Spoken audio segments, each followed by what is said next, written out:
Assalamualaikum. Good morning, everybody. What's happening? A lot is happening around the world. आपको बताते हैं क्या हो रहा है और दुनिया से स्टार्ट करते हैं. You're right. We should start with the US of A. Washington में व्हाइट हाउस के करीब फायरिंग से नेशनल गार्ड्स के 2 एहलकार जो हैं वो जख्मी हुए. ये बड़ी अनहोनी किस्म की बात है. वहाँ ऐसी चीज़ें जो है नहीं होती. तो हालत जो है वो नाजुक है. फायरिंग करने वाले मुश्तबा शख्स को हिरासत में भी ले लिया गया है. अमरीकी हुकाम के मुताबिक मुश्तबा शख्स की शनाख्त he is 29 years old basically Afghan शहरी है. नाम भी पता चल गया, रहमानुल्लाह उसका नाम है. और अमरीकी सदर ने वाक़े को दहशतगर्दी करार दिया है. वाशिंगटन में मजीद 500 गार्ड्स की तैनाती का ऐलान किया गया है. ट्रंप ने कहा है कि मुलजिम रहमानुल्लाह 2021 में अमरीका आया. बाइडन दौर में अफगानिस्तान से अमरीका दाखिल होने वाले हर गैर मुल्की की दोबारा जांच पड़ताल की जाएगी. आप सोचिए कि इस एक वाक़े के क्या असरात मुरतब होंगे. हमलावर अकेला था. फायरिंग के बाद व्हाइट हाउस को लॉकडाउन कर दिया गया है. सदर ट्रंप वैसे सदर ट्रंप फ्लोरिडा में फायरिंग करने की वजह अब तक ऑब्वियसली सामने नहीं आई, लेकिन वजह भी निकाल लेंगे ये लोग. और उसके बाद जांच पड़ताल वाली जो बात है ना, that is very interesting because एक ये इंसिडेंट हुआ है, कोई जानी नुकसान नहीं हुआ. कुछ मतलब ऑब्वियसली जख्मी हुए हैं 2 सोल्जर्स. हाउएवर अब सारों के रैकेट निकलेंगे और सब पता कराएंगे कि ये एक्चुअली कब आए, क्यों आए, कौन थे, बैकग्राउंड क्या है. Everything will be. आपको पता है फिर इस तरह तो नहीं वहाँ मामलात होते ना. एक वाक़े के बाद पूरा उसको फॉलो अप होता है, फिर पॉलिसियाँ चेंज होती हैं, नई पॉलिसियाँ तरतीब दी जाती हैं और फिर उन पर इम्प्लीमेंटेशन भी होती है. सो यस, ये एक इंसिडेंट सिर्फ आइसोलेटेड इंसिडेंट नहीं रहेगा. इसके बहुत सारे असरात मुरतब होंगे उन तमाम लोगों पर जो प्रॉब्ली गैर कानूनी वहाँ पर मौजूद हैं. सो ये होता है, ये पहले भी हमने देखा है और अब दोबारा पॉलिसीज चेंज होती है ना या इफेक्ट होती हैं, वो फिर वो हर किसी के लिए इफेक्ट हो जाती हैं. So that also deserving non deserving सबके लिए. सो नवाज शरीफ साहब जी कल बड़े अरसे बाद मंजर आम पर आए. PMLN के कायद हैं और उन्होंने गुफ्तगू की और दिल के फपोले फोड़े. और दिल के फपोले फोड़े, हाँ, मतलब वो अब जब भी बात करते हैं ज़रा जज्बातियत भी उसमें नज़र आती है. ऐसा लगता है कि उनका दिल एक्चुअली बहुत भरा हुआ है और वो जब बात करते हैं तो बहुत सारी बातें कहते हैं, लेकिन you know you can clearly sense there's a lot he's holding up as well. Yeah, that is true actually. उनको देख के, उनकी कॉन्वर्सेशन, उनके चेहरे को देखकर ही कहते हैं और लगता है कि पीछे और बहुत बातें कुछ है जिसको नहीं कह रहे. अच्छा, लेकिन ज़िमनी इलेक्शन में जहां आपको पता ही है कि मुस्लिम लीग नून जो है वो जश्न मना रही है, मियां साहब भी उस कामयाबी पर बहुत खुश और मुतमईन दिखाई दे रहे हैं. वज़ीर आला पंजाब मरियम नवाज का एतमाद तो आसमान को छू रहा है और मुस्लिम लीग नून के सदर नवाज शरीफ ने कल नौ मुंतखब रुकन असम्बली से खिताब किया. बड़े अरसे बाद नवाज शरीफ में पुरानी सियासी रूह जो है वो नज़र आई और नवाज शरीफ ने PTI के तर्ज सियासत को तो निशाने पर रखा, मगर साथ ही इमरान खान प्रोजेक्ट लॉन्च करने वालों को बराबर का मुजरिम भी करार दिया. So that was something. और बल्कि उनको करार देते हुए उन्हें भी कटहरे में लाने का मुतालबा किया. और ये मुतालबा उन्होंने पहली दफा नहीं किया, पहले भी करते रहे हैं, लेकिन अब ये जो ताज़ा बयान है ये सुनिए. अब क्या वर्ड्स थे? Yes exactly.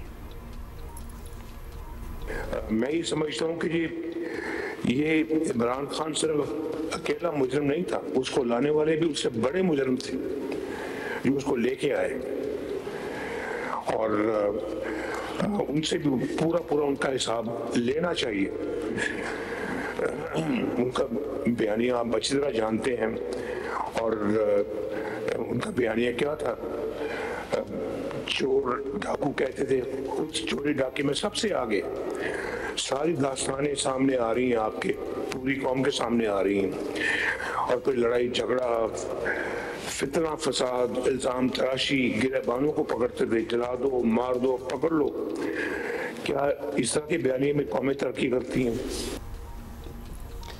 सो कह रहे हैं कि जी उन तमाम लोगों का एहतसाब होना चाहिए जिन्होंने प्रोजेक्ट इमरान खान लॉन्च किया. और नवाज शरीफ साहब का लहजा बता रहा था कि उन्हें यकीन है कि ना सिर्फ इनकी पार्टी बल्कि मुल्क भी दोबारा अपने पाँव पर खड़ा हो रहा है. और इसका क्रेडिट उन्होंने शहबाज शरीफ साहब को दिया, मरीम नवाज साहिबा को दिया. जो पाकिस्तान का जो हाल था 2018 में, 18 से लेके फिर 22 तक क्या होता रहा पाकिस्तान में, वो सारी जिम्मेदारी इनके सर है. मैं शहबाज शरीफ साहब को और मरियम नवाज शरीफ साहबा को शाबाश देता हूँ कि माशाल्लाह उन्होंने बहुत मेहनत से काम करके दोबारा वो मुकाम हासिल करने की कोशिश कर रहे हैं जो कि हमने खो दिया था। पाकिस्तान मुल्क का, कौम का दिवालिया निकाल दिया, हमारे खारजा अमूर का दिवालिया निकाल दिया, IMF को फिर हमारे सर पे ला के बैठा दिए। मैंने उनसे जान छोड़ाई थी, एक दोबारा उसको वापस ले आए। अब अल्लाह के फजल करम से दोबारा सब चीज़ें बहाल करने की कोशिश हो रही है। अच्छा जी, ये सब कुछ आपने सुन लिया और साथ ही आपको बताएं कि वज़ीर आला पंजाब मरियम नवाज़ भी कल बहुत पुरएतमाद दिखाई दी, बड़ी खुश थी। उनका कहना था कि उनकी खिदमत के सिले में अवाम ने नून लीग को वोट दिया है। मरियम नवाज़ ने इन लोगों को अभी आड़े हाथों लिया जो कहते थे नवाज शरीफ की सियासत ख़त्म हो गई है। पिछला दौर गुजरा 4 साल का, इसमें भी हुकूमत हमारी नहीं थी, लेकिन हम तमाम बाई इलेक्शंस जो हैं वो जीते थे। जितनी भी मुश्किलात आई हैं तमाम का न सिर्फ बहादुरी से सामना किया, अवाम को अपनी ताकत बनाया और कभी किसी इलेक्शन का बॉयकॉट नहीं किया। हमें मौरूसी सियासत का ताना देने वालों ने हर जगह इन्होंने अपने कैंडिडेट्स खड़े किए, कहीं अपनी बीवी खड़ी की, किसी ने कहीं अपना भाई खड़ा किया, अपना कज़न खड़ा किया, अपना रिश्तेदार खड़ा किया और बड़ी मुनाफिकत से उन्होंने ये फैसला किया कि अगर हम इलेक्शन हार गए तो हम कहेंगे हमने इलेक्शन का बॉयकॉट किया है। तमाम तब्दीली, हकीकी तब्दीली को महसूस कर रही है। इसी वजह से चाहे वो ये धरने की कॉल हो या जलसों की कॉल हो या बॉयकॉट की कॉल हो या कोई भी कॉल हो, अवाम ने इनके ऊपर यकीन करने से साफ इनकार कर दिया, साफ इनकार कर दिया। और इसकी गूंज खैबर पख्तूनख्वा में भी पहुंची। ये जो आपने बयानियां कि आपने रट लगाई हुई थी ना, आपके बयानिए से अब लोग बेवकूफ़ बनते हैं। बयानिए की सियासत जिस तरह फिटी है इस दफ़ा, वो कितनी देर बयानियां चल जाता है, लोगों को असल और नकल का फ़र्क जो है वो पता चल गया। हर दफ़ा हर किसी ने ये क्लेम किया, साजिशियों का हर दफ़ा एक नया ग्रुप आ जाता है। मुशर्रफ से लेकर अब तक जनरल फैज़ तक सब ने एक ही दावा किया। उन्होंने कहा कि ये नवाज शरीफ, बल्कि अल्फाज थे मुशर्रफ के कि नवाज शरीफ इज़ हिस्ट्री। इमरान खान ने भी यही क्लेम्स किए। तो आज तुम्हारा जिक्र भी ना होगा दास्तानों में। आज वो तारीख के किस कूड़ेदान में पड़े हैं, तारीख के किस किताब में बंद पड़े हैं, हम नहीं जानते।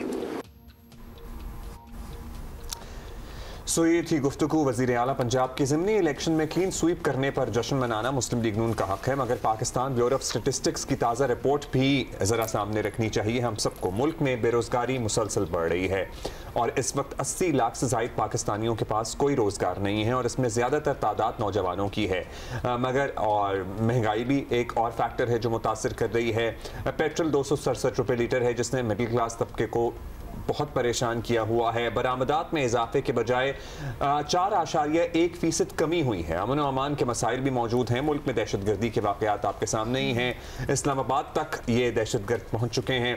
सियासी पोलराइजेशन अब भी मौजूद है। मुस्लिम लीग नून बतौर पार्टी खुश है, होना भी चाहिए, लेकिन बतौर हुकूमत, पर्टिकुलरली बतौर हुकूमत इसके सामने पहाड़ जैसे चैलेंजेस हैं। पंजाब में लोग मुतमईन नजर आते हैं, सड़कें बन रही हैं, शहर साफ भी हो रहे हैं, डिस्प्यूट रेजोल्यूशन के थ्रू जमीनों के फैसले भी हो रहे हैं, लेकिन सिर्फ पंजाब नहीं है, पंजाब के अलावा भी बहुत मामलात हैं जो वफाक को देख रहे हैं और जो वफाक की सतह के मामलात हैं, जो पॉलिसी साजी है, जो मेजर स्ट्रक्चरल रिफॉर्म्स हैं, जो चेंजेस हैं जो करनी है, वो क्या हुई? हमारे साथ नहीं हुई। हमारे गेस्ट हैं सेनेटर राना सनाउल्लाह और बड़े आपने पर्टिनेंट कुछ इश्यूज उठाए हैं, उन्हीं से बात कर लेते हैं। राना साहब गुड मॉर्निंग, क्या हाल है आपका? राना साहब, पहले हम और भी बहुत बातें करनी है, लेकिन आपसे पहले हम ज़िमनी इलेक्शन के नताइज पर बात कर लेते हैं, जिसका मुस्लिम लीग नून भरपूर जश्न भी मना रही है। क्या आपको तवक्को थी कि ऐसा ही क्लीन स्वीप होगा या किसी नतीजे ने आपको भी हैरान किया?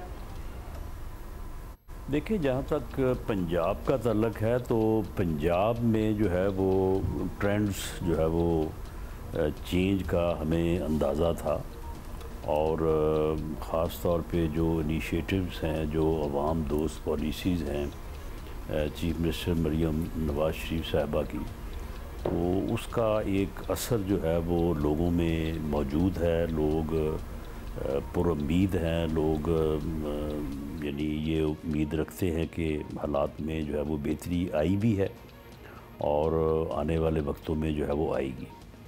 और उनके जो इनिशिएटिव्स हैं उनके बेनिफिशरी जो हैं वो अब एक सूबाई हल्का जिससे मैं पहले इलेक्शन लड़ता रहा हूँ, तो उसमें उनकी तादाद जो है वो हज़ारों में थी।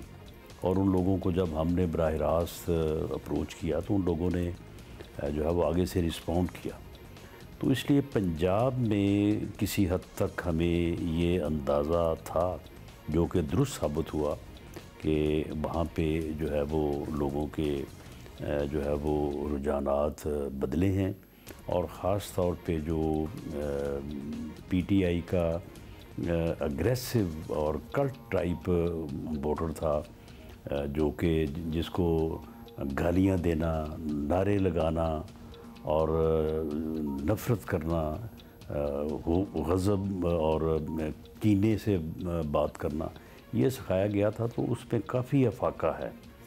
और जो एक आम वोटर है जो कि किसी भी पार्टी को सिर्फ इस बुनियाद पे वोट देता है कि कोई बेहतरी होगी और लोगों की वेलफेयर के काम होंगे, डेवलपमेंट होगी, तो वो वोटर जो है वो चेंज भी हुआ है।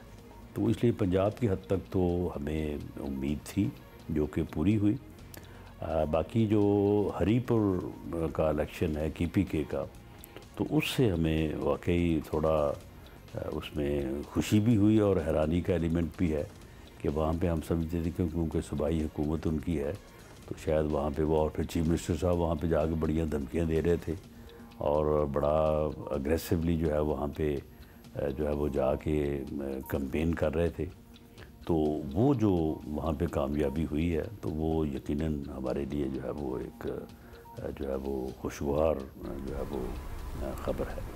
और आपको हरीपुर के इलेक्शन ने हैरान भी किया, खुश भी किया। फतह का जश्न आप बना रहे हैं, हक़ है आपका। मियां नवाज शरीफ साहब भी काफ़ी खुश हैं, लेकिन सर ये कहना कि मुल्क में सब कुछ ठीक हो रहा है, इस पर भी नज़रसानी कीजिए कि अभी अभी ताज़ा जो सर्वे आया है, बेरोज़गारी की शरह वाले नंबर्स ही देख लें, या इससे पहले IMF ने जो रिपोर्ट जारी की थी जिसमें अशराफिया के असर और रसूख की बात की गई थी, महंगाई की सूरत हाल है, अमन व अमान है, फॉरेन इन्वेस्टमेंट नहीं है, कंपनियाँ बाहर की मल्टीनेशनल बंद भी हो रही हैं, ठीक है, लोकल इंडस्ट्री की भी गुंजाइश निकल रही है, लेकिन इस सब पे भी तो तशवीश होनी चाहिए। जी बिल्कुल बिल्कुल, इस पे हमें पूरी फ़िक्र है और इसका हमें एहसास भी है। मियां नवाज शरीफ साहब ने जो बात की उसमें शायद आपने नोट नहीं किया, उन्होंने ये कहा कि ये जो तबाही की गई है 4 साल, उन्होंने जो हवाला दिया कि 2017-18 में उस वक्त पाकिस्तान की क्या सूरत हाल थी। उस वक्त महंगाई जो है वो 3% थी, जो बाद में 4 साल में 40% तक गई। उस वक्त पेट्रोल जो है वो 65 रुपये लीटर था, जो बाद में फिर 250 तक गया। वो डॉलर जो है वो उस वक्त 107-8 रुपये का था, जो बाद में जो है वो 200 उसने क्रॉस किया और अब कोई 250-300 के लगभग है। तो उन्होंने भी इस बात को एडमिट किया कि जो तबाही आई है 17-18 के बाद, इमरान खान के प्रोजेक्ट को लॉन्च करने के बाद, तो वो उसके लिए कोशिश कर रहे हैं। उन्होंने भी यही कोशिश का लफ्ज़ इस्तेमाल किया कि हम ये कोशिश कर रहे हैं और काफ़ी ये मुश्किल काम है कि दोबारा से जो है वो रिवाइवल जो है वो किया जाए। तो वो हम कोशिश कर रहे हैं, हमें इस बात का बिल्कुल एहसास है और उम्मीद है कि इंशाअल्लाह ताला जैसे ही ये IMF का प्रोग्राम जो है वो मुकम्मल होगा, तो इसमें इस कोशिश की कामयाबी के इम्कानात भी और ज़्यादा बेहतर होकर सामने आएंगे। और दूसरा ये है कि हम फिर लोगों को रिलीफ भी दे सकेंगे, क्योंकि इस वक्त बहुत सारी चीज़ें जिनके ऊपर सब्सिडी हम देना चाहते हैं और महंगाई को नीचे लाना चाहते हैं, आम आदमी की ज़िंदगी में आसानी पैदा करना चाहते हैं, लेकिन उसमें मजबूरी है कि IMF की शराइत की वजह से वो दे नहीं पा रहे। तो बिल्कुल हमें ये एहसास है और जो हमारी कोशिश है ये इंशाअल्लाह ताला कामयाबी से हमकिनार हो। इंशाल्लाह ऐसा ही हो। राना साहब, आपने इमरान खान प्रोजेक्ट का जिक्र किया है, तो मियां साहब ने भी कल ये बात की है, काफ़ी अरसे बाद बोले हैं और एक बात उन्होंने दोहराई है और वो यही कि इमरान खान ने मुल्क को तबाह किया बकौल उनके, लेकिन वो अकेले जिम्मेदार नहीं थे और उसे लाने वाले भी जिम्मेदार हैं, ये उनका कहना था। अब लाने वालों के आप लोग नाम तो लेते हैं, लेकिन आपके मुताबिक मुल्क की तबाही के इन जिम्मेदारों से कभी जवाब तलबी क्यों नहीं की या फिर की गई है, उसके हवाले से बताएं।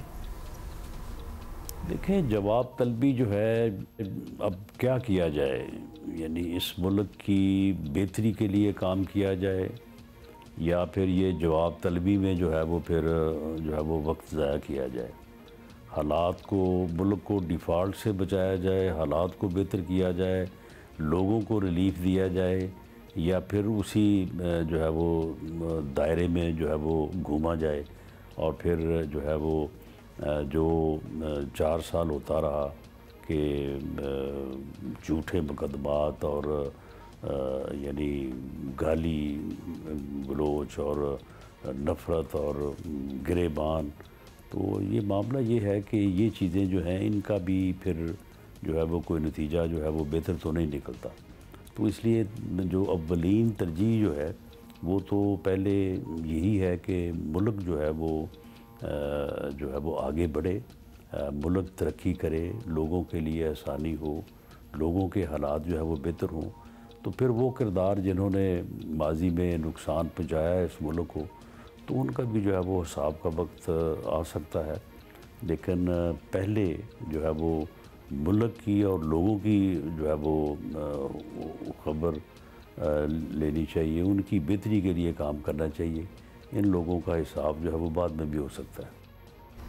मतलब समझ नहीं आ रहा है, एक तरफ आपके कायद कह रहे हैं कि जवाब तलबी होनी चाहिए, आप कह रहे हैं कि जवाब तलबी से वक्त ज़ाया होगा। मतलब अकाउंटेबिलिटी से कब वक्त ज़ाया होता है वैसे? अच्छा, अब राना साहब, मियाँ साहब के खिताब के बाद पार्टी में भी जाहिर है कारकुन मोहब्बत करते हैं, उनसे बड़ा जोश नज़र आता है, वो सबके सामने ही है, लेकिन वो बहुत कम लबकुशाई करते हैं।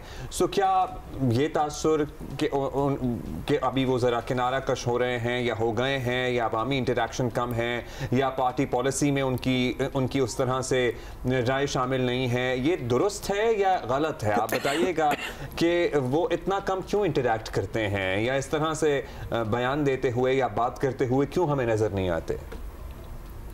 नहीं, इसमें पार्टी पॉलिसी इस हद तक ज़रूर है कि वो पंजाब गवर्नमेंट को, चीफ मिनिस्टर पंजाब को और इसी तरह से प्राइम मिनिस्टर को जो है वो पूरी तरह से जो है वो चाहते हैं कि उनको सपोर्ट किया जाए और मामलात को जो है वो उन्हें जो है वो बेहतर अंदाज से जो है वो हैंडल करने दिया जाए, इस बारे में पूरी इंडिपेंडेंस दी जाए, रहनुमाई वो देते हैं। मशवरा भी जब भी उनसे मांगा जाता है कोई रहनुमाई के लिए, उनसे जो है वो फेडरल गवर्नमेंट या पंजाब गवर्नमेंट जब उनसे रब्ता करते हैं तो वो पूरा जो है वो टाइम भी देते हैं, उसके ऊपर जो है वो एडवाइस भी देते हैं। लेकिन उसमें उससे ज़्यादा मुदाखलत जो है वो एक ये पॉलिसी है कि कम से कम जो है वो मुदाखलत की जाए और उन्हें जो है वो बिल्कुल फ्री हैंड दिया जाए। बाकी पार्टी की जो ऑब्जर्वेशन है, ओवरसाइट है, वो बिल्कुल मौजूद है। दूसरा ये है कि उनकी थोड़ा सेहत का भी प्रॉब्लम रहा है पिछले कुछ माह में, और उसके मुताबिक उन्हें फिर ट्रीटमेंट के लिए जो है वो 1-2 मरतबा जो है वो बाहर जाना भी पड़ा। अब भी जो है वो डॉक्टरों की तरफ से जिस तरह से वो कल बात कर रहे थे कि उन्हें एडवाइस यही है कि वो थोड़ा जो है वो एक्टिविटी को थोड़ा कम रखें। तो लेकिन वो बतदरीज उनकी सेहत बेहतर हो रही है, तो जैसे जैसे उनकी सेहत बेहतर होगी तो इंशाअल्लाह ताला वो अपनी जो है वो रहनुमाई और एडवाइस का जो दायरा है उसको बढ़ाएंगे। ऑलराइट, बहुत बहुत शुक्रिया सेनेटर राना सनाउल्लाह। अपनी रहनुमाई का दायरा बढ़ाएंगे आप कह रहे हैं आने वाले वक्त में। मियाँ साहब, लेट्स सी दोबारा कब उनका कोई बयान या उनकी इंटरेक्शन सामने आती है। कोई मॉन्यूमेंटल चीज़ होगी तो वो सामने आएंगे, वरना वो वैसे तो नहीं आते। ये एक टॉपिक है कि इशू है जिस पे हम बात करते रहते हैं, because we want some changes to come in society. ख़वातीन पर तशद्दुद और मुजालिम से मुतालिक आपको बताएं कि अक़वाम मुत्तहिदा की रिपोर्ट में होने वाले इंकशाफात और नूर मुकद्दम केस में इख्तलाफी नोट सामने आने के बाद ये बहस जोर पकड़ गई है कि ख़वातीन के खिलाफ मुजालिम रोकने में तो इसके लिए महज कवानीन काफ़ी नहीं, माइंड सेट भी बदलना होगा। मतलब this is all that we have been speaking about for years now. अक़वाम मुत्तहिदा की रिपोर्ट में इंकशाफ ये हुआ है कि 2024 में सिर्फ 50,000 खवातीन अपने शरीक हयात, साथी या करीबी रिश्तेदार के हाथों मारने की बात नहीं कर रहे, मार देने की बात कर रहे हैं, हम मार पीट की बात नहीं कर रहे, कत्ल हुई हैं। अक़वाम मुत्तहिदा के तहत जारी 16 डेज़ ऑफ एक्टिविज़म के तहत भी इस बात पर जोर दिया जा रहा है कि ख़वातीन पर तशद्दुद की रोकथाम के लिए क़वानीन के नफाज के साथ ऐसी रिवायात और सोच को भी बदलना ज़रूरी है जो ख़वातीन पर तशद्दुद की वजह बन रही है। आपको बता दें कि नून मुकदम केस के इख्तलाफी नोट पर भी बहुत सारी बहस हो रही है, जिसे जस्टिस बाकिर नजफी ने तहरीर किया है। इख्तलाफी नोट में लिखा है कि मौजूदा केस माशरे के ऊंचे तबके में फैलने वाली बुराई का बराह रास्त नतीजा है। I mean this is so debatable. Basically वो एक लिव इन रिलेशनशिप की बात कर रहे थे। जो केस का नतीजा निकला जो वो तो बरकरार है, लेकिन एडिशनल नोट में ये बात जरूर सामने आई है और कल से इस बात पे बहुत बात हो रही है। But let's talk about the 16 days of activism and how mindsets can be changed as well, क्योंकि ये भी एक mindset ही है जिसको बदलने की जरूरत है। और हम लिव इन रिलेशनशिप बात कर लें या फिर नॉट लिव इन रिलेशनशिप की बात कर लें जिसमें आपका निकाह होता है और आप एक दूसरे के साथ रहना शुरू करते हैं, क्या निकाह होना गारंटी है कि खातून पे तशद्दुद नहीं होगा या कत्ल नहीं होगी, या अगर निकाह नहीं है तो अपने भाई के हाथों नहीं मारी जाएगी या अपने कज़न के हाथों या अपने बाप के हाथों? सो मेरा ख्याल है कि ख़वातीन पे तशद्दुद को किसी भी रिश्ते में होने या ना होने से नहीं बाइंड करना चाहिए। So it does not matter कि शादी हुई भी है नहीं हुई भी है, क्योंकि हमारे यहाँ ख़वातीन को उनके कंदील बलोच को उसके भाई ने मारा था।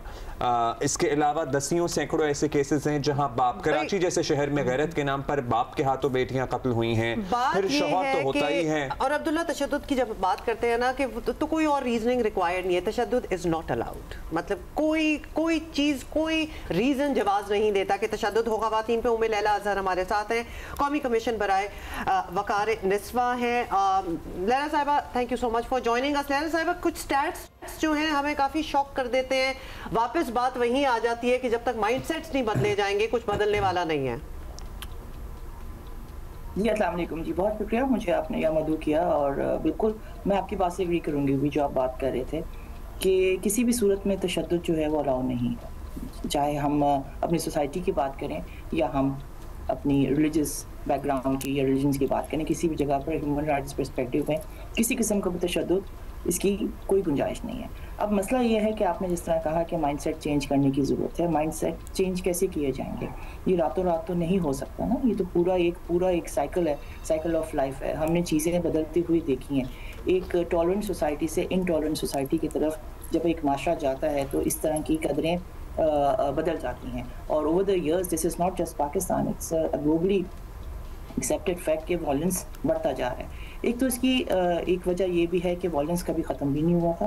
हर किस्म का तशद्दुद जो औरतों पे है वो भी कभी ख़त्म नहीं हुआ था, मौजूद था, लेकिन उसको तशद्दुद की शक्ल नहीं दी जाती थी। आपने अगर हम पिछले 100 साल हिस्ट्री में भी देखें तो हमें अंदाज़ा होगा कि it's not just Pakistan, I am not talking about सब कॉन्टिनेंट, पर ग्लोबली जो चीज़ें होती थी जो कि एक एज ए ह्यूमन राइट एक औरत को या एक लड़की को वो पूरे पोजीशनिंग दी जाए माशरे के अंदर। सो ये वो चीज़ें तो थी, लेकिन आहिस्ता आहिस्ता जब पता चलता गया, लोगों को शऊर आता गया कि हाँ ये कुछ चीज़ें जो हैं ये ज़्यादा हो रही हैं, डिस्क्रिमिनेशन हो रही है घरों के अंदर, ख़ानदानों में, फिर इसके साथ साथ काम की जगह पर। सो हमने देखा कि पहली जंग अज़ीम के बाद, दूसरी जंग अज़ीम के बाद जब ये सारी लाइक माइंडेड लोग बैठे और उन्होंने सोचा कि ये क्या वजह है कि ये जो तफरीक है बढ़ती जा रही है, मर्दों को ज़्यादा सपोर्ट और ज़्यादा सपोर्ट। हालांकि अगर आप देखें तो जितनी भी इस वक्त आईएलओ के कन्वेंशंस हैं, चाहे वो वेजेस के ऊपर हो, चाहे वो वर्किंग आवर्स के ऊपर हो, वो औरतों की जद्दोजहद के तहत निकला था। और हम 100 साल का अगर देखते हैं तो ये हमारे सामने आता है कि उन्होंने पहली आवाज़ उठाई थी। तो ये तो चीज़ें मौजूद नहीं हैं। Sorry, I am going to stop you there because इसमें भी एक सवाल है। मतलब डिक्लेरेशंस अगर देखे जाएं तो अभी हम यूनाइटेड नेशंस की बात कर रहे हैं, हम अपने मुल्क में देख लें, डिक्लेयर करने में हम बहुत आगे हैं कि जी बड़ी इक्वल राइट्स हैं और सारे मतलब किसी को ज़्यादा जो है वो तोजी हासिल नहीं है, नहीं देनी चाहिए। ये सारी वर्बल, ये रेटरिक है। प्रैक्टिकली अगर देखा जाए तो हमारे ही मुल्क में स्पेसेस ख़वातीन के लिए, लड़कियों के लिए कम होते जा रहे हैं। मतलब बोलने के स्पेसेस हम अगर ऑनलाइन ही अगर देख लें, और शायद इस साल का थीम भी ये 16 डेज ऑफ एक्टिविज्म का ये है, हम ऑनलाइन भी देख लें तो डिसेंट तो बर्दाश्त के काबिल ही नहीं रही। मतलब लेट अलोन के कोई आके मुंह पे आपके कुछ बोले, दैट्स अनदर स्टोरी। तो वो स्पेसेस लड़कियों को डरा के, धमका के, हरास करके, ट्रोल करके उनके लिए स्पेसेस खत्म की जा रही हैं। तो देखिए, मैं आपकी बात से डिसएग्री नहीं करी, क्योंकि आप बिल्कुल सही कह रही हैं, लेकिन आपका जो आपने जो बात की ये एक रिएक्शनरी मोड में है। जो डिक्लेरेशंस हैं या कानून है या कॉन्स्टिट्यूशन है या जितने भी लेजिस्लेशंस पाकिस्तान में बनाई जा रही हैं, वो इस रेटरिक को फेस करने के लिए बनाई जा रही है। जहाँ पर अभी आपने खुद नूर मुकद्दम की बात की, इसके अलावा बेतहाशा ऐसे केसेस हैं जो अनरिपोर्टेड चले जाते हैं, और टेक्नोलॉजी फैसिलिटेटेड में तो ये एक नई जहद है जो सामने आती जा रही है। और आपने जो मैं इसमें थोड़ी सी और भी बात करूँगी जो हमारे पास सबसे वक्त हकाइक आ रहे हैं, लेकिन इसका कतई तौर पर ये मकसद नहीं है कि आप डिक्लेरेशंस या कॉन्स्टिट्यूशंस या आपकी पॉलिसीज फ्रेमवर्क्स है उससे आप डिटर करें। पॉलिसी फ्रेमवर्क्स आपको प्रोटेक्शन देने के लिए बनाए जाते हैं, ये एक बात है, और हुकूमतें इस पर बहुत बारीकी के साथ और बड़ी सीरियसली इसको देख रही हैं कि इम्प्लीमेंट हो। और आप अगर ये भी देखें पाकिस्तान के कॉन्टेक्स्ट में, तो पिछले 25 सालों में 30 सालों में ऐसे कवानीन आए हैं जो डोमेस्टिक वायलेंस से रिलेटेड हैं। जिस तरह मैं अपनी बात शुरू में करी थी, तो ये डोमेस्टिक वायलेंस को भी डिक्लेयर कराना एक मुश्किल काम था। इसके साथ काम की जगह पर हिरासकी जो हैरासमेंट एक्ट है उसको भी करवाना एक मुश्किल काम था, जो उम्मेद साहिबा अब एक और भी चीज और इसको हम चाहते हैं कि लोगों को जी प्लीज, असल में हमारे पास वक्त बहुत कम होता है, तो हम जरा मुख्तसर रखते हैं जवाब। जी, मैं आपको सिर्फ उनकी बात का जवाब दे रही हूँ कि अगर हमने कवानीन हम उसको अडॉप्ट नहीं करेंगे और हम हर जगह पर उसको नहीं लेके चलेंगे, तो हमारे साथ ये मसाइल होंगे। और जितने कवानीन हैं खवातीन की प्रोटेक्शन के लिए। आपने एक और बात की मैडम ने यहाँ पर कि ये बढ़ता जा रहा है और ये सारा कुछ हो रहा है, तो बिल्कुल यकीनी तौर पर technology facilitated gender based violence पिछले कुछ अरसे में बहुत बढ़ा है, और इसमें हर तबके की खातून जो है वो इससे मुतासर हो रही है। अब वो चाहे मीडिया से ताल्लुक़ रखती है, चाहे वो पॉलिटिक्स से ताल्लुक़ रखती है, चाहे वो एक घर में काम करने वाली माइक्रो एंटरप्रेन्योर है, या वो दफातर में काम करने वाली बैंक्स में उसमें है, सबके साथ ये हो रहा है। तो उसको हम कैसे कर सकते हैं? ये जो चीज़ है ये हुकूमत इसको प्रोटेक्ट करने के लिए कर सकती है। और दूसरा इसका जो है मेन जो हमारे रवैयों की तब्दीली है, जिसको बिहेवियर चेंज कम्युनिकेशंस में हम देखते हैं, उसके लिए हमें बहुत ज़्यादा ज़रूरत है कि हम इस नैरेटिव को डिस्कोर्स में लेकर आएँ और बात करें सारे फरीकैन के साथ मिलके, और फिर इस पर बात की जाए। रद्द अमल ज़रूर होना चाहिए। रद्द अमल जब तक नहीं होता आप चीज़ों को वैसे जी उम्मीद लेना साहिबा, we wish we could ask you more questions, but जाहिर है वक्त हमारा गया है और हम चाहते थे कि हम आपसे मजीद सवालात करें, लेकिन नहीं वक्त बचा। But anyway this is something, बहुत शुक्रिया उम्मीद लैला अज़हर साहिबा for being with us, but this is something we will be talking about for the next couple of days as well. अच्छा, एक और भी चीज़ हमें अब ये सोचनी है ना कि हम जहाँ फिजिकल तशद्दुद की बात कर रहे हैं, वहाँ अब ये भी इस्टेब्लिश हो गई ये बात कि ज़हनी तशद्दुद भी तशद्दुद के ज़ुमरे में आता है, उस पर भी हम बात करेंगे। साथ ही आपको बताएं कि कल जॉइंट स्टाफ हेडक्वार्टर्स में chairman chief of staff committee general Sahir Shamshad Mirza के एजाज में अलविदाई तकरीब का एहतमाम किया गया। बिल्कुल, और तकरीब में साबिक जॉइंट चीफ और जो मुसल्लह अफवाज के सरबराहान हैं उन्होंने सीनियर अस्करी अफसरान ने शिरकत किया, और ISPR के मुताबिक तकरीब में जनरल साहिर शमशाद मिर्जा की 40 साल अस्करी खदमात पर शानदार खराज तहसीन भी पेश किया गया। इस मौके पर जनरल साहिर शमशाद मिर्जा ने फ़राइज़ एहसन अंदाज में अदा करने पर अल्लाह ताला का शुक्र अदा किया। मादर वतन के दिफा में मुसल्लह अफवाज की कुर्बानियों को भी ट्रिब्यूट पेश किया। जनरल साहिर शमशाद मिर्जा ने कहा कि मौजूदा जियो स्ट्रेटिजिक हालात में मजबूत दिफा कौमी सलामती का बुनियादी सुतून है। कौम का दिफा नाकाबिल तस्खीर है। अफवाज पाकिस्तान मजीद मुस्तहकम बनाने के लिए तैयार हैं। और अलविदाई तकरीब में जनरल साहिर शमशाद मिर्जा के एजाज़ में चाको चौबंद दस्ते ने गार्ड ऑफ ऑनर भी पेश किया।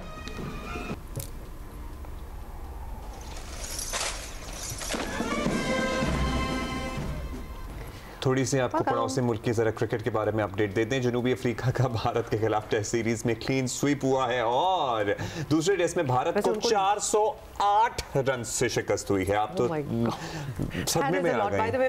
उनको वैसे मारी पड़ रही है पिछले कुछ अरसे में, न्यूजीलैंड वाली भी और अब ये भी।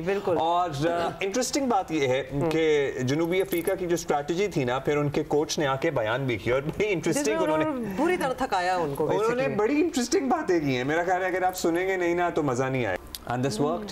And it worked. मतलब choice of words देखें कि हम चाहते थे कि वो मतलब literally वो भीख मांगे हमारे सामने गिड़गिड़ाए कि हम declare कर दें। तो that is exactly what happened as well. तो इनके लिए तो बड़ा अच्छा ही हुआ because they had a strategy and they made it work. लेकिन at the same time वो तो करें, लेकिन भारत की टीम जो है वो दूसरी इनिंग में 140 रन पर ऑल आउट भी हुई, ये भी हमें देखना चाहिए। इंडिया की अब टेस्ट रैंकिंग क्या हुई है इसके साथ ही? इंडिया जो है 5वें नंबर पे आ गई है बाय द वे रैंकिंग में, और पाकिस्तान चौथे नंबर पे है। We need to obviously go up as well, लेकिन इंडिया काफी जल्दी से नीचे आए हैं। और गौतम गंभीर साहब काफी अंडर अटैक है वैसे। गौतम गंभीर उनकी सूरत हाल जरा गंभीर हुई भी है, कोइंसिडेंटली उनके नाम से मिलती जुलती। So this is what is happening. मतलब हम अपनों को तो बात करते रहते हैं और हम अपनों के लिए तो पॉजिटिव क्रिटिसिज्म देते ही हैं, लेकिन just thought we should tell you about this across the border. अच्छा जी, साथ ही दुबई एयर शो की भी थोड़ी सी बात कर लें या ना करें? टाइम है तो कर लेते हैं, जल्दी से कर लेते हैं। भारतीय तेजस तैयारे की तबाही के बाद भारत को एक और झटका ये मिला है कि आर्मीनिया ने तेजस तैयारे की खरीदारी जो है वो रोक दी है। नेचुरली ये तो एक्सपेक्टेड भी था। इजरायली अखबार के मुताबिक आर्मीनिया ने भारतीय फिजाइया के तेजस लड़ाका तैयारे की खरीदारी पर मुज़ाकरात मुअत्तल करने का कह दिया है। बेसिकली उन्होंने कहा है कि no more, we don't want it. Armenia भारतीय साख्ता 12 तेजस तैयारों की $1 अरब 20 करोड़ में खरीदारी के लिए बातचीत कर रहा था। So although this incident was very tragic, और जाहिर है कंडोलेंसेस टू द फैमिली। जब आप बैटलफील्ड में ना हो ना, इस तरह की डेथ हो, तो जाहिर है फिर। हम पेशावर की बात करते हैं और खैबर पख्तूनख्वा के दारुल हुकूमत पेशावर में जारी सेफ सिटी प्रोजेक्ट बरसों से तकमील की राह देख रहा है, और एफसी हेडक्वार्टर्स पेशावर पर हमले के बाद ये सवाल पैदा हो रहा है कि दहशतगर्दी से मुतासरा सूबे के सबसे अहम शहर में सेफ सिटी प्रोजेक्ट हुकूमत की पहली तरजीह होना चाहिए और क्यों नहीं है। तो ये भी बहुत बड़ा सवाल है। ज़मीनी हक़ाइक़ ये हैं कि एफसी हेडक्वार्टर्स पर हमले की तहकीकात के दौरान सिक्योरिटी इदारों ने मुख्तलिफ मकामात की CCTV वीडियोज़ जो हैं वो इकट्ठा करके वाक़े की वीडियो तैयार की है, और वीडियोज़ में देखा जा सकता है कि एक बाइक पर 3 हमलावर सवार थे। उन्होंने रॉन्ग साइड पर भी सफर किया, किसी ने हेलमेट भी नहीं पहना हुआ था, फिर भी पुलिस ने उन्हें नहीं रोका। सो अमन और अमान की नाजुक सूरत हाल और दहशतगर्दी के खतरात के बावजूद दहशतगर्द बिला रोक टोक इस तरह पेशावर की सड़कों पर अगर घूम रहे हैं, हसास शहर होने के बावजूद सेफ सिटी के निज़ाम और इसकी तनसीब में शदीद ताख़ीर है। ये सब कुछ समझ से बालातर है, यह हम समझ रहे हैं। IGP खैबर पख्तूनख्वा जुल्फ़िकार हमीद ने कल पुलिस लाइन्स पेशावर का दौरा किया, सेफ सिटी प्रोजेक्ट की ज़ेर तामीर कमांड एंड कंट्रोल सेंटर का जायजा लिया। IG ने मुताल्लिक़ अफसरान को तामीराती काम जल्द मुकम्मल करने की हिदायत की है। वॉर फुटिंग पे होना चाहिए। मतलब अब तो it is the need of the moment. पूरी दुनिया में भी, हमारे मुल्क में तो ख़ास तौर पे मेगा सिटीज़ जो हैं, मतलब जो कैपिटल है ये KP का, तो यहाँ तो एक एक कोने खुदरे में होना चाहिए। And the way it is being targeted, इस साल हमने देख लिया, बलोचिस्तान को भी देख लिया, KP को। दीज आर द 2 प्रोविंसेस जो बहुत टारगेट होते हैं। तो इसमें तो ये काम बहुत जल्दी हो जाना चाहिए। और 13-14 साल से हुकूमत कर रही है ना PTI, यहाँ पे सियासी मामलात के साथ जो भी इशूज़ हों, ये बरसरे इक़्तिदार हैं गुज़श्ता 3 दफ़ा से। सूबे के अमन और अमान से ज़्यादा शायद ही कोई चीज़ अहम है। आपकी प्रायोरिटीज़ और भी हैं और वो रखें, लेकिन ये भी साथ साथ चलाएं। इसी पे बात कर लेते हैं शफीउल्लाह जान साहब, वो अपने खुसूसी वज़ीर आला खैबर पख्तूनख्वा मौजूद हैं। शफी साहब, शुक्रिया वक्त देने का। सबसे पहले तो हम आपसे यही जान लें कि पेशावर धमाके से मुताल्लिक अभी तक तफ्तीश कहाँ तक पहुँची है? मुजरिमों से या सहूलतकारों से कितना दूर या कितना करीब हैं? क्या शेयर कर सकते हैं आप हमसे? और पुलिस ने क्या बताया ये भी बता दें। सबसे पहले आपका शुक्रिया। बिल्कुल, गुज़श्ता रोज़ पेशावर में जो एक वाक़या पेश आया था जिसकी जितनी मज़म्मत की जाए कम है, जिसमें 3 खुदकुश हमलावर ने हमला किया था और ख़ुद को उड़ा दिया था। पुलिस बिल्कुल इस वक्त तशवीश कर रही है, और आज आपने देखा भी होगा कि गवर्नमेंट और पुलिस की जो एक मीटिंग भी हुई है उस बारे में, और काफ़ी मेजरमेंट्स भी ली गई हैं। जहाँ तक इस धमाके की बात है तो तफ्तीश इस वक्त जारी है। जो मोटरसाइकिल इस्तेमाल हुआ था इसमें वो तहवील में ले लिया गया, उस पर जो फिंगरप्रिंट्स थे वो तहवील उसकी निशानदही के लिए भेज दिया गया है, और जो सहूलत कार इसमें थे जहाँ पे रुक के थे तो उनकी निशानदही भी हो गई है। तो इस वक्त पुलिस बड़ी तेज़ी से इस वाक़े की जो है वो तफ्तीश कर रही है, और हमें उम्मीद है कि अनकरीब जितने भी किरदार इसमें शामिल होंगे वो मीडिया के सामने और आएंगे और बेनकाब होंगे। बिल्कुल, वो आएंगे तो सही, लेकिन हम ये पूछना चाह रहे हैं कि कितनी जल्दी वो हो सकता है और क्या काम हो रहा है। अब पेशावर खैबर पख्तूनख्वा का सबसे बड़ा शहर और अमन व अमान के मामले में मुल्क का एक अहम तरीन शहर है। इस तरह के वाक़यात की रोकथाम या तफ्तीश इन्वेस्टिगेशन के लिए जितनी मावनत सेफ सिटी कैमरों से मिल सकती है, किसी और चीज़ से नहीं मिल सकती। दुनिया में भी देखें तो these are the most helpful. क्यों पेशावर अब तक इन कैमरों से महरूम है, ये सबसे पहले तो बता दें। देखिए, बिल्कुल इस वक्त अगर खैबर पख्तूनख्वा की हुकूमत की आप बात करें तो हमें सबसे बड़ा चैलेंज जो दरपेश है वो अमन व अमान की सूरत हाल है। डे वन से हम यही बात कर रहे हैं और सीएम सुहेल आफरीदी साहब जो हैं वो बड़े सीरियस कंसर्न है इस बारे में। हमने एक अमन जरगा भी बुलाया, उसमें भी काफ़ी इनिशिएटिव्स, एक 15 नुकाती ड्राफ्ट आपके सामने आया और काफ़ी इनिशिएटिव्स लिए गए उस बारे में। जहाँ तक सेफ सिटी कैमरा की बात है तो उसकी इंस्टॉलेशन जो है इस वक्त हो रही है और सीएम सुहेल आफरीदी साहब उसको खुद मॉनिटर कर रहे हैं। उसकी तकरीबन उसकी जो रिक्वायरमेंट्स थी वो पूरी हो गई हैं और उसकी इंस्टॉलेशन इस वक्त स्टार्ट है। तो अनकरीब आप देखेंगे अगले महीने 15 दिन में आप देखेंगे कि उस पे कैमरों की इंस्टॉलेशन भी शुरू हो जाएगी। जो उसके लिए एक नेटवर्क चाहिए था वो तकरीबन कंप्लीट हो गया है और हमें उम्मीद है कि अनकरीब आप देखेंगे कि पेशावर का जो सेफ सिटी का प्रोजेक्ट है वो कंप्लीट होगा और उससे दहशतगर्दी की रोकने में हमें मदद मिलेगी। लेट्स सी, इंशाल्लाह हो जाए, अल्लाह करे कंप्लीट हो जाए और फिर ज़ाहिर मदद तो उससे मिलेगी। इसीलिए तो हम भी इसरार कर रहे हैं कि वो मुकम्मल हो जाए। सर, पेशावर हो, बन्नू, वाना हो या दीगर इलाके, हालिया दहशतगर्दी के वाक़यात ज़ाहिर है बहुत सारा और कुछ भी डिमांड करते हैं। तकाज़ा ये है कि इस मसले का फौरी हल निकले, देरपा हल निकले। और हम कल भी ये बात कर रहे थे कि वफाक और सूबे के बीच जो खलीज है या जो डिस्टेंस है, जो दूरियां हैं, जो कॉम्प्लिकेशंस हैं, ये कम हुए बगैर इसका हल नहीं निकल सकता। ख़ास तौर पर अफगानिस्तान की पॉलिसी पर क्या सोचा है आप लोगों ने? अब देखिए, जहाँ तक अफगानिस्तान से पॉलिसी की बात है और जहाँ तक दहशतगर्दी की बात है खैबर पख्तूनख्वा में, तो हमारा ये मानना है कि दहशतगर्दी से अगर पाकिस्तान में कोई भी सूबा सबसे ज़्यादा इफेक्ट हुआ है तो वो खैबर पख्तूनख्वा ही है। हमारी यहाँ 40,000 से ज़्यादा शहादतें हो गई हैं, यहाँ हमारे करोड़ों लोगों की डिस्प्लेसमेंट हुई है और लाखों लोगों की कारोबार तबाह हो गया है और अभी तक भी यहाँ पे देर पा अमन हासिल नहीं कर सके। जहाँ तक फेडरल हुकूमत के साथ और अफगान बॉर्डर की बात है तो अफगान बॉर्डर पे हमारा मुतालबा वही है कि फेडरल गवर्नमेंट ने जो दोहा में मुज़ाकरात किए, जो इस्तांबुल में मुज़ाकरात की या जो मुलाकात इन्होंने इस्लामाबाद में की अफगानिस्तान के एक डेलीगेशन के साथ, तो उसमें कोई भी खैबर पख्तूनख्वा का नुमाइंदा शामिल नहीं हुआ और लूप में लिया गया और ना ही हमें उसमें इनवाइट किया गया। तो हम ये चाहते हैं कि अफगानिस्तान के साथ जो बॉर्डर है जहाँ पे कशीदगी है तो उससे सबसे ज़्यादा इफेक्ट जो है वो खैबर पख्तूनख्वा हो रहा है।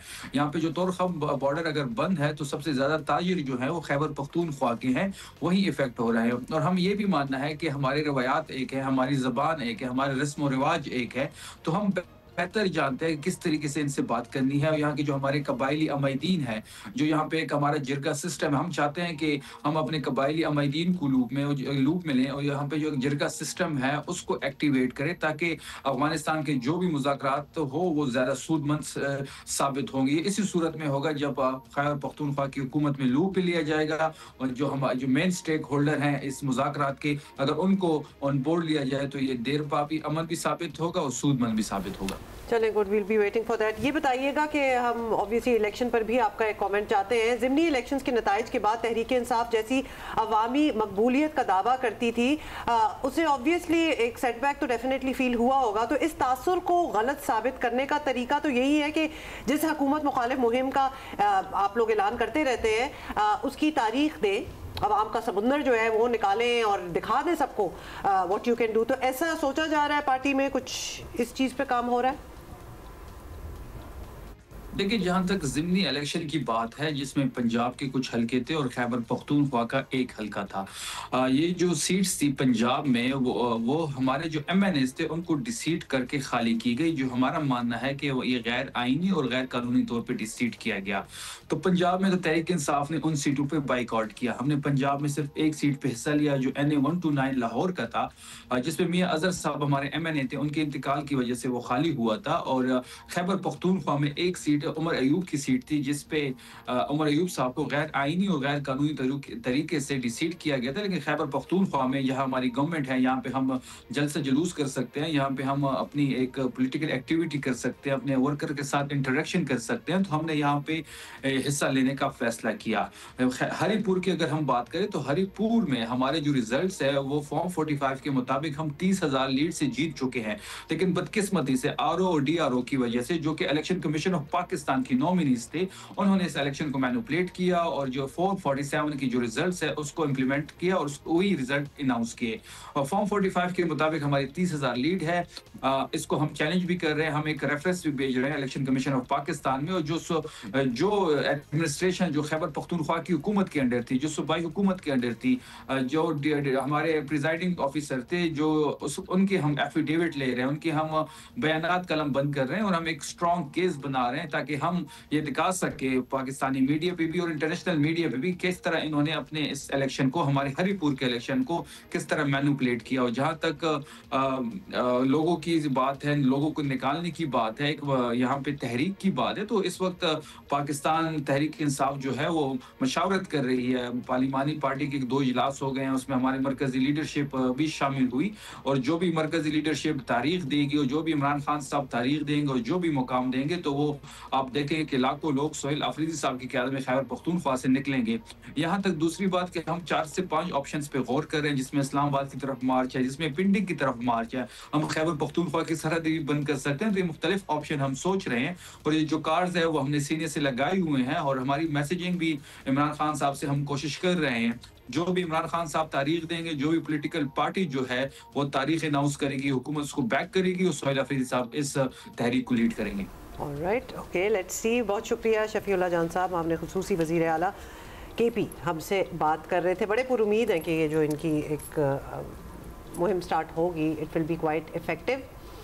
अच्छा, पंजाब चलते हैं अब। और 50,000 तक जुर्माने, गिरफ्तारियां, कम उम्र ड्राइवर्स के वालिदैन भी निशाने पर हैं, जो कि हम हमेशा से कह रहे थे कि कुछ ऐसा होना चाहिए।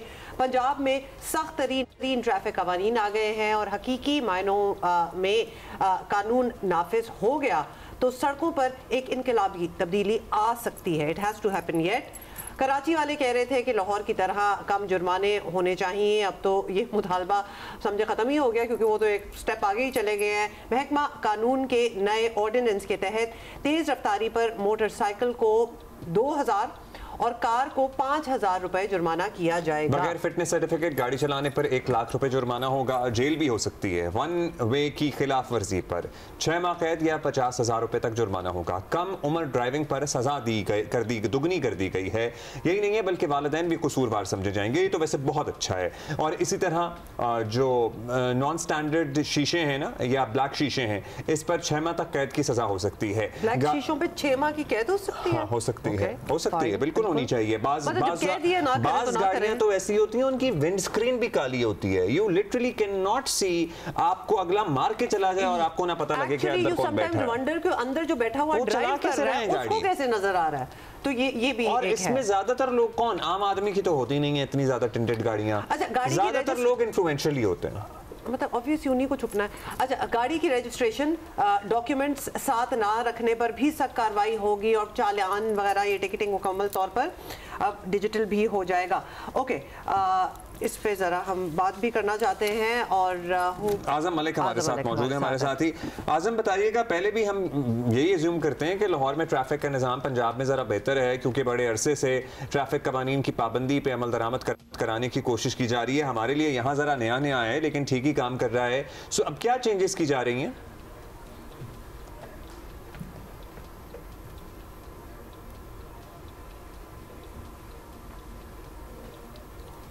आज़म की आवाज़ नहीं आ रही है। So can you please get your mic checked? वाली बात की है ना कि कम उम्र ड्राइवर को पकड़ लिया है तो पेरेंट्स, मतलब they have to be answerable and accountable। आज़म हमारे साथ है। अब हमारा सवाल वही है, आप अपना जवाब दीजिए। जी यार, क्या वजह क्या है इसको? जी we can hear you Azam, we can hear you। आप बताइएगा। जी नहीं आज़म, we can hear you now। आपकी जी आज़म, we can hear you now। आप बताइएगा कि क्या तब्दीलियां आई जी, क्या तब्दीलियां हुई हैं कवानीन में? जी अब्दुल्ला, जी सॉरी, कुछ डिस्ट्रैक्शन हो गई। देखिए अब्दुल्ला आपको याद, हमने आज से कुछ 1.5 साल पहले एक प्रोग्राम किया था, मैं, आप और हुमा, हम तीनों ने। एक कम उम्र ड्राइवर ने डिफेंस के इलाके में एक कार को हिट किया था और रफाकत नाम के एक शख्स के 6 जो घर वाले थे वो जाम हक हो गए थे, जिसके ऊपर दहशतगर्दी का पर्चा भी हुआ था। आपको याद होगा, हमने इसके ऊपर प्रोग्राम किया था। देखिए लाहौर के अंदर जो ट्रैफिक का इज़्दिहाम है वो इस कदर ज्यादा हो गया कि इसे कंट्रोल करने के लिए अब आपको ऐसी सख्त सजाएं तजवीज करना पड़ रही हैं। अब वन वे की जो खिलाफ वर्जी है, मैं तो ये समझता हूँ अब्दुल्ला कि जो वन वे की खिलाफ वर्जी है इतना संगीन जुर्म है कि मेरे खुद के वालिद साहब के साथ एक हादसा ऐसी आया कि वन वे एक मोटरसाइकिल ने उन्हें हिट किया, जिसके बाद उनको सर पे चोट लगी और बाद में डॉक्टर्स ने ये कहा कि वो पार्किंसंस के पेशेंट हो गए क्योंकि उनको सर पे चोट लगी थी। इसी तरह हमारे एक साथी हैं एम फराज साहब, सीनियर साफी लाहौर के, इनके वालिद साहब को भी वन वे आते हुए एक मोटर बाइक ने हिट किया और वो फिर मतलब वफात पा गए। सो अब्दुल्ला ये जो सजा है वन वे के ऊपर, मैं समझता हूँ ये तो बड़ी जबरदस्त है। लाहौर के अंदर वन वे की खिलाफ वर्जी के ऊपर 6 माह तक कैद का भी जो है वो नोटिफिकेशन जारी कर दिया गया, ऑर्डिनेंस जारी हो गया है। अब ये बाकायदा कानून बन गया है। सबसे बड़ी बात जो की गई है वो ये भी है कि जो फ्रंट सीट पर बैठा ड्राइवर होगा, उसके साथ जो शख्स बैठा होगा, अब अगर वो भी सीट बेल्ट नहीं लगाएगा तो उसको भी जुर्माना किया जाएगा। इसके साथ साथ अब्दुल्ला जो गाड़ियां धुआं छोड़ती हैं, आपको पता है लाहौर के अंदर स्मोक इतनी ज्यादा है और लाहौर पाकिस्तान के आलूदा 3 शहरों में नंबर 1 होता है, दुनिया में बल्कि नंबर 1 होता है। तो उसमें लाहौर के अंदर जो 60% जो स्मोक के वजूहात हैं वो ट्रैफिक है। इतनी ज्यादा ट्रैफिक है कि आपको उसको कंट्रोल करने के लिए चीजें मैनेज करना पड़ती हैं। अब्दुल्ला आपको याद होगा एक दफा पिछले निगरान दौर में वज़ीर आला मोहसिन नकवी साहब और हम एक रोड पे जा रहे थे, आपको पता होगा ये नजरिया पाकिस्तान ट्रस्ट रोड है जो शौकत खानम की तरफ जाता है ठोकर न्याज बेग से। तो इतना ट्रैफिक ब्लॉक था, सिर्फ एक मैनेजमेंट की गई और वो ये थी कि उस रोड्स के ऊपर जो सिग्नल्स थे उनको फ्री कॉरिडोर बना दिया गया और 3-4 करोड़ में आपने उस सड़क का जो ट्रैफिक था, वहां पर जो आलूदगी थी, उसे खत्म कर दिया। देखिए अब्दुल्ला, ट्रैफिक को कंट्रोल करने के लिए आपको एक विल की जरूरत है। जो अंदरून लाहौर है उसका जो एरिया है वहां पर चूंकि बहुत बड़े मतलब वहां पर जिला कचहरी है, वहां पे पुलिस के दफातर हैं, वहां पर सरकारी दफातर हैं, तो ये लाहौर का जो कोर एरिया है, इंटीरियर सिटी, यहाँ पर ट्रैफिक का इज़्दिहाम जो है वो तो बहुत ज्यादा है। कराची में जब ये सिस्टम लागू किया गया तो लोगों को शिकायत थी कि भाई स्पीड लिमिट के बोर्ड्स नहीं हैं, उस तरह से आगाही नहीं थी लोगों को। हालांकि ट्रैफिक पुलिस का ये कहना था कि हमने भरपूर मुहिम चलाई है। क्या अब ये जो नए कवानीन है या नया जो चेंजेस ऑफ लॉ है ये लागू हो गए हैं या कब से होंगे? और क्या अवेयरनेस पब्लिक में फैलाने का कोई कैंपेन किया गया है? एक तो बात हम और आप कर रहे हैं, लेकिन जाहिर है पब्लिक को एक ही प्रोग्राम के एक सेगमेंट से इल्म तो नहीं हो जाएगा या सारा कुछ होने जा रहा है। देखिए हुमा, ये वाकई बड़ा ज़रूरी है कि जो अंडर एज बच्चे हैं जो गाड़ी चलाते हैं, सबसे पहले जो फ़र्ज़ जो लागू होता है, जो सबसे पहले ड्यूटी का इतलाक होता है वो वालिदैन के ऊपर होता है कि कैसे अंडर एज बच्चा जो है वो घर से गाड़ी लेके बाहर निकल आया। इसका मतलब है कि अंडर एज जो बच्चा है उसके वालिदैन ने अपनी दिल से उसे गाड़ी दी है कि आप बाहर जाएं और जो दूसरे लोग हैं उनको कुचल दें। आपको याद नहीं है 2 साल पहले हमने इसी के ऊपर प्रोग्राम किया था कि उसने एक घर के 6 बच्चे जो लोग थे उनको कैसे बेरहमी के साथ कुचल डाला था डिफेंस के इलाके में। तो देखिए लाहौर पुलिस जो है, अतर वहीद है CTO लाहौर, उनसे मेरी बात भी हुई, उनके तर्जमान से भी बात हुई। वो कल रात इस ऑर्डिनेंस के बाद तकरीबन रात 1 बजे तक मेरा उनसे कॉरेस्पोंडेंस रही है। जाहिर है उन्होंने यहाँ जाना था आपको बताने के लिए, लेकिन रात 1-2 बजे तक मीटिंग के बाद वो उनकी तबीयत नहीं ठीक हुई तो वो नहीं आ सके। तो देखिए जो लाहौर पुलिस के अंदर जो अवेयरनेस है वो आज से नहीं, पिछले 5 साल से बहुत ज्यादा है। ट्रैफिक वार्डन जो हैं लाहौर के मुख्तलिफ चौराहों पर खड़े हमेशा लोगों को गाइड करते नजर आते हैं। मैंने नहीं देखा, लाहौर में बहुत कम ऐसा देखने में आया है कि ट्रैफिक वार्डन जो है वो लोगों से बदतमीजी करें या लोगों को जबरदस्ती इस चीज से मना करें। बाज़ दफ़ा पम्फलेट भी तकसीम किए जा रहे होते हैं। देखिए अब एक बच्चा अंडर एज है, अब उसको आप मतलब उसको क्या, मुझे आप बताएं ना, मैं अंडर एज हूँ और गाड़ी चला रहा हूँ, बड़ी गाड़ी चला रहा हूँ, तो आप मुझे दर्स देंगे या मतलब मेरे वालिदैन को बुलाकर जो है वो? अच्छा ये बताइएगा, ये जो 6 माह कैद की बात आ रही है ये कैसे परसू करेंगे? मतलब क्या मुकदमात दर्ज होंगे? लाहौर में पहले ही ई चालान होते हैं और घरों तक पहुंचते हैं चालान, सो अब उन्हीं चालानों में रकम ज्यादा लग के आया करेगी और ये जो 6 माह कैद है या केसेस जो हैं ये इनका क्या तरीकाकार होगा? देखिए, ये एक सख्त सजा जो है वो तजवीज़ की गई है इस ऑर्डिनेंस के अंदर। अब जाहिर है अब तो वो कानून बन गया, और इसका तरीकाकार कुछ यूँ होगा अब्दुल्ला कि जब आप ट्रैफिक रूल्स की वायलेशन करेंगे तो उसके ऊपर 4 गुना ज़्यादा जुर्माना कर दिया गया।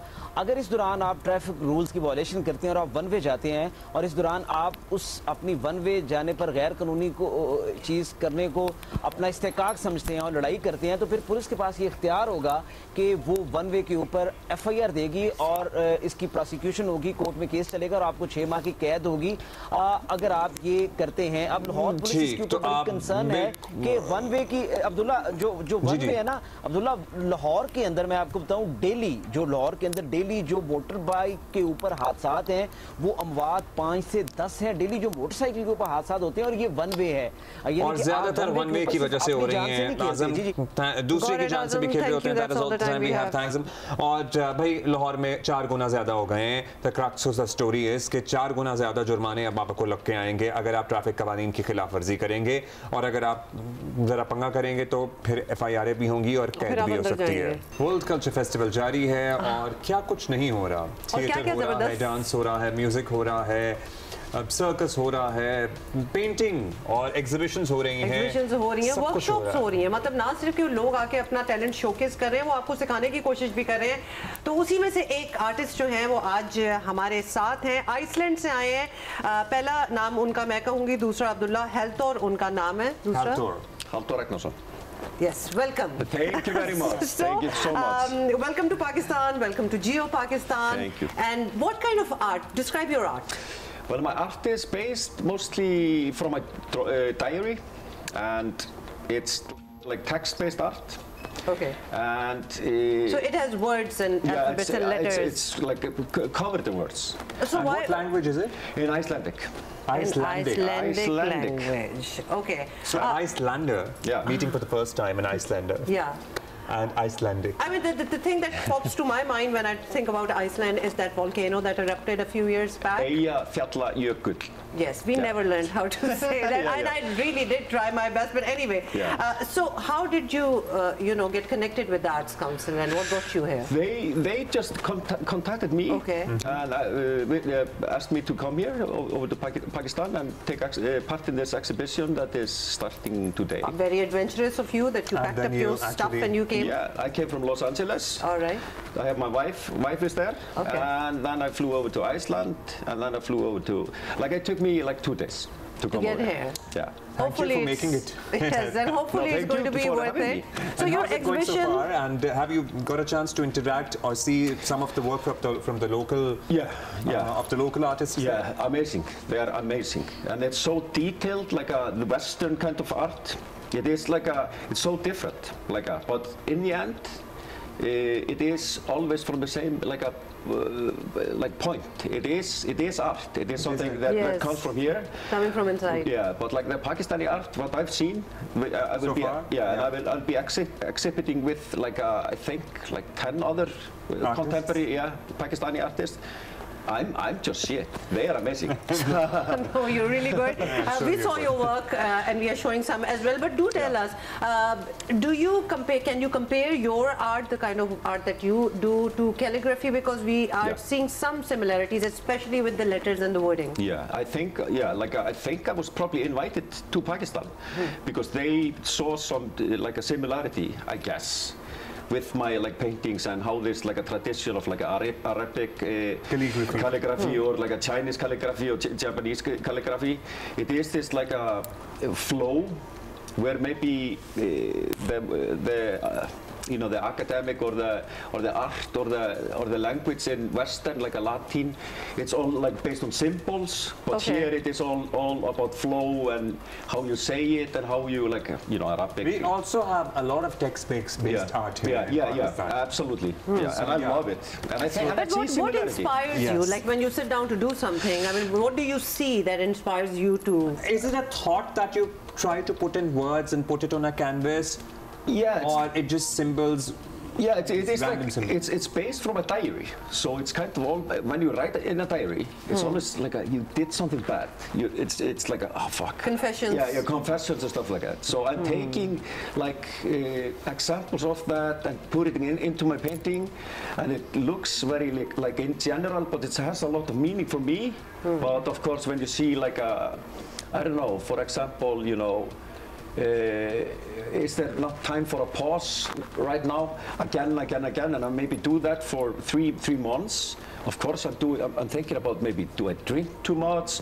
Do it, you know? There's something else. A lot of influence has gone into it. Yeah. So today, your exhibition, please do let us tell the audience as well. It starts at 5 p.m. आज जी 5 बजे शुरू होगी arts council में. अगर आप कराची में हैं, अगर आप आर्टिस्ट हैं और आपकी सारी चीजें देखना चाहते हैं, तो आप आर्ट्स काउंसिल आ सकते हैं 5 बजे.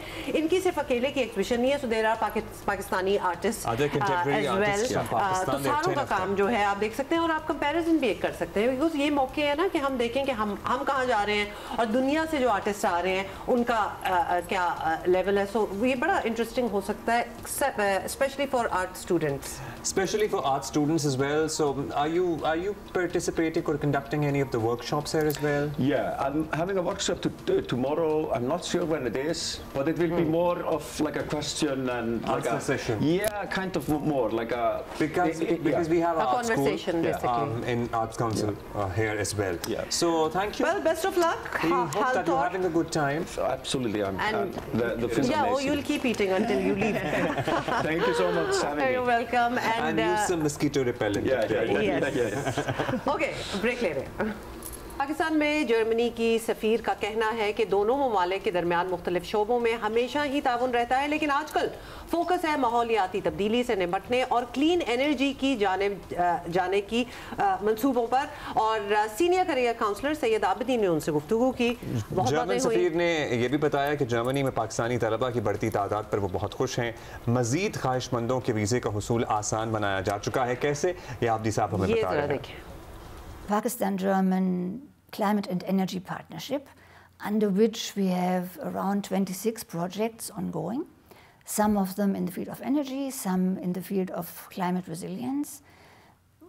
We work at the macro level, giving advice on regulations and larger policies for the federal level. We also work with some of the provincial governments, enhancing their capacities and technical understanding.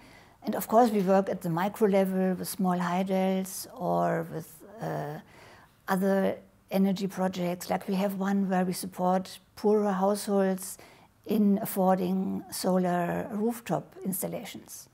So all these things come together in the field of energy.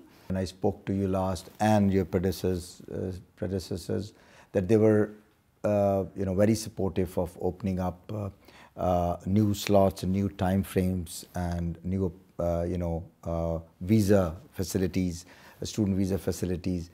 How you look at that, because it's growing. Absolutely, and we are very happy with that. I think when I left, we had like 5,000 Pakistani students studying in Germany, and now it's between 9,000 and 10,000. So that's a very good trend. It shows that the advantages of the German university system are clearly seen. There is normally no tuition fee, so students just have to cover their cost of living. And compared to universities where you have to pay for tuition also, that's then very economical. Plus, at least for people who want to go for the master's level and beyond, there are many programs in English language, so the language barrier is also not such a big problem. Although I would say that all those who want to work with their German degree in Germany later, they should try and get a very good understanding of German while they're in the country, where of course it's much easier to learn the language well than from outside. In terms of the visa process, we have also much enhanced our output. Of course, there are still delays because we are a bit a victim of our success. We get more and more applications with an unchanged number of staffers and an unchanged number of windows.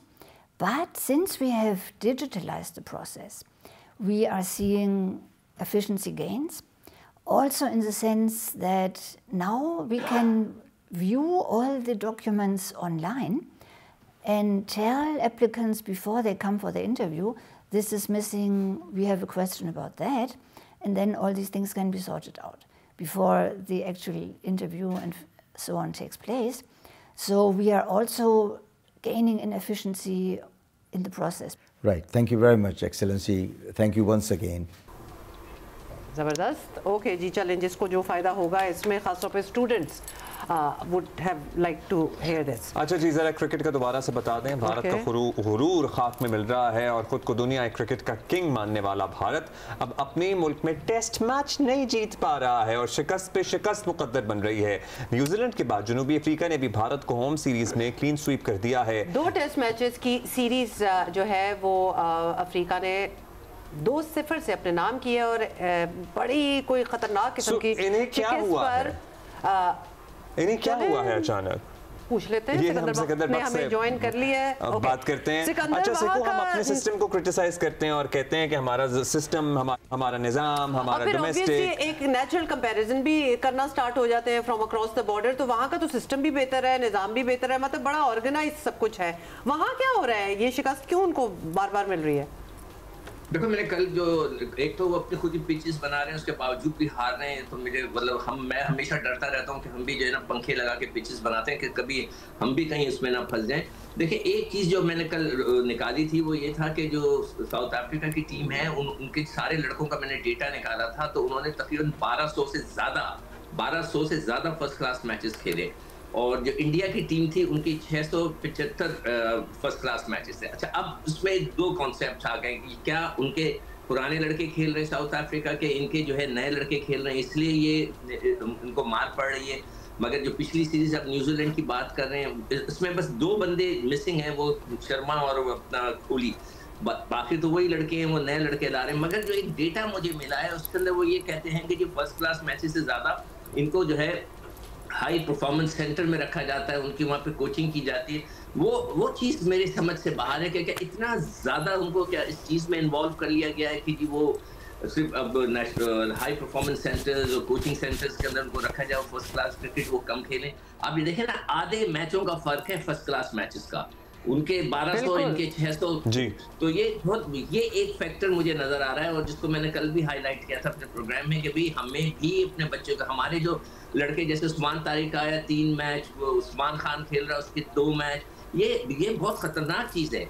तो उस पर याया ने बड़ा अच्छा simple सा जवाब दिया था, भाई सिकंदर साहब आप खामखा परेशान हो रहे हैं, हम तो टीम ही PSL से सेलेक्ट करते हैं। और उसका सवाल अच्छा, वैसे शिकस्त का फिर मलबा गौतम गंभीर पे क्यों डाला जा रहा है? मतलब ये प्रोफेशनल्स हैं, खेले जो जी बिल्कुल आप सही कर। मैंने देखिए, मैं उनके गौतम गंभीर या मैं इंडिया की टीम में घुसा हुआ तो नहीं हूँ, मगर जितना मैं पढ़ रहा हूँ वो शख्स जो है सुना बहुत रूड है, बदतमीज है। और उसकी बदतमीजी का आलम तो आपने देख लिया था एशिया कप में, वो जिस तरह उन्होंने बिहेव किया था पाकिस्तान के खिलाफ। तो उसके खिलाफ जो हो सकता है लोग हों, लड़के उसको पसंद नहीं करते। अच्छा सिकू, आपने साउथ अफ्रीकन कोच का बयान सुना था? खरी उन्होंने सुनाई है, इंटरेस्टिंग स्ट्रेटजी भी उन्होंने बगैर कोई लगी लिपटे बयान कर दी। उन्होंने तो बता दिया कि हम तो उनको थकाना चाहते थे, हम उनको फ्रस्ट्रेट करना चाहते थे। बड़ा 2 ठोक अल्फाज में उन्होंने अपनी स्ट्रेटजी बताई और उनको ये भी यकीन था कि हम ये करेंगे तो हम जीत जाएंगे। देखे ना, वो उन्होंने कहा ना हम थकाएंगे, तो उसका क्या मतलब हुआ कि लड़के उनके मेंटली तौर पे ज्यादा क्रिकेट नहीं खेलने की वजह से वो फंसे हुए हैं, उस ब्लॉक के अंदर हैं कि वो फिटनेस तो आती है आपको मैचेस खेलने से। सर मुझे तो आज तक यकीन नहीं आ रहा कि जो हमारे नए क्रिकेट बोर्ड के अंदर भी जो हमारे इस क्रिकेट बोर्ड में भी जो क्रिकेटर्स बैठे हुए हैं वो भी इसी बात पे बहस करते हैं कि ज्यादा क्रिकेट फर्स्ट क्लास की जगह वो आप दूसरी चीजें खिलाएं। उनके आपके कोच ये कहता है कि जी हमें फर्स्ट क्लास नहीं, इनको भेजे जाके T20 खेलें, तो फिर आप टेस्ट क्रिकेट में फंस जाएंगे आकर। तो ये तो टेस्ट क्रिकेट तो बड़ी लंबी होती है, स्टेमिना चाहिए होता है। कई दफा तो आपकी बॉलिंग नहीं आती, आप 10-15 ओवर के लिए तो सिर्फ फाइन लेग के और थर्ड मैन के ऊपर फील्डिंग कर रहे होते हैं और आपके वो बॉलिंग नहीं आती, फिर आपके पास बॉलिंग आती है। ये बहुत इसके लिए बड़ा स्टेमिना चाहिए होता है, बड़ा कॉन्सेंट्रेशन चाहिए। तो मेरी जो लॉजिक है वो यही है कि ये लोग कम फर्स्ट क्लास क्रिकेट खेल रहे हैं और ये चीज़ अफेक्ट करेगी पाकिस्तान को आगे जाकर।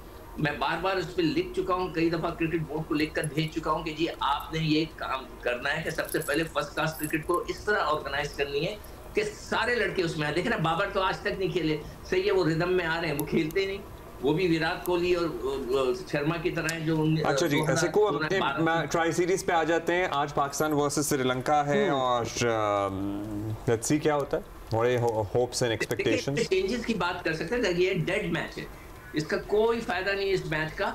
इसके अंदर हमारे पास जो चॉइसेस है मैं वो बता देता हूँ। स्पिनिंग के अंदर इब्रार और उस्मान तारिक ने आकर जो है हैट्रिक करके जो है थोड़ा सा गड़बड़ कर दिए। मगर मैं आज आपके सामने ये बोलना अपना मेरा हिसाब से मैं बता रहा हूँ कि उस्मान तारिक के बॉलिंग एक्शन पे देखिएगा सवाल जरूर उठेगा। पहले भी उठा था, अभी भी मैंने फेसबुक पे इसको स्लो मोशन में देख रहा था। मुझे मजा नहीं आ रहा उनकी बॉलिंग एक्शन में। मुझे लगता है कहीं ना कहीं उनके ऊपर उंगली उठ जाएगी कि इनका बॉलिंग एक्शन सही नहीं है। चलिए, जब तक नहीं उठ रही तो हम आइडियाज ना देना। हम आइडियाज ना दें, लेकिन यू आर राइट, देखते हुए हमें भी ये लगा था कि ये जरा डिफरेंट है। उस्मान तारिक को इब्रार के बीच में टाई है कि दोनों को खिलाना चाहिए मेरे हिसाब से। जो फास्ट बॉलर्स हैं उसके अंदर शाहीन ने एक मैच खेला है 3 में से, और फहीम ने तो तीनों खेले, और नसीम शाह ने 1 मैच खेला, बाकियों ने 2-2 खेल दिए। तो आज के मैच में मेरे हिसाब से शाहीन अगर फिट है तो वो और नसीम शाह खेले और इब्रार और उसको खिलाया जाए, और एक लड़का बैटिंग में रखा है। मुझे लॉजिक समझ में नहीं आती कोच की।